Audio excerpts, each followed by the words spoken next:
కూడా లేదు. లోకస్తుడిగానే ఉన్నటువంటి వాడిని. వాళ్ళు పెరిగిన విధానం మాకు ఒక మాదిరిని చూపింది. ఒక పక్క సహోదరి,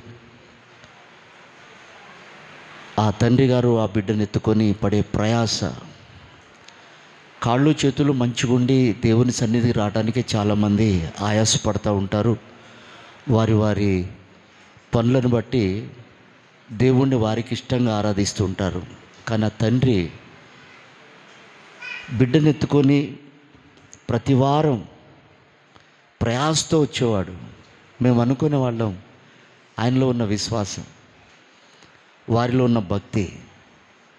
నేను అంటున్నాను, ఆ బిడ్డ అయితేనేమి తండ్రి అయితేనేమి ఈ రోజున ఒక శ్రేష్టమైన స్థానంలో ఉన్నారని నేను ప్రభువుని బట్టి సంతోషిస్తూ నేను విశ్వసిస్తున్నాను. దేవునికి మహిమ కలుగును కాక.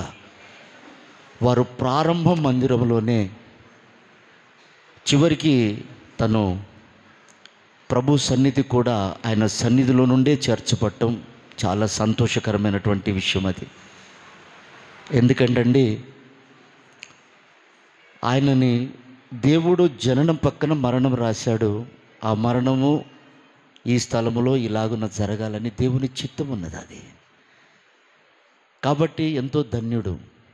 నేను అంటున్నాను, వారు ప్రారంభం దేవుని సన్నిధిలోనే ప్రారంభించారు, దేవుని సన్నిధిలోనే కొనసాగిస్తున్నారు. వారిని దేవుడి సన్నిధిలో నుంచే దేవుడు పిలుచుకున్నాడు. అలాగే తల్లిగారు కూడా ఎక్కడ ఆదరించబడతారని బైబిల్ ఉందంటే యెరూషలేములోనే అని ఉంది.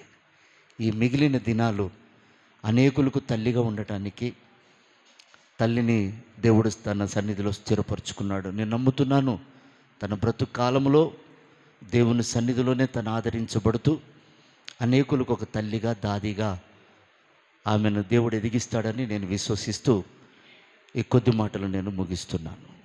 దేవునికి మహిమ కలుగును గాక.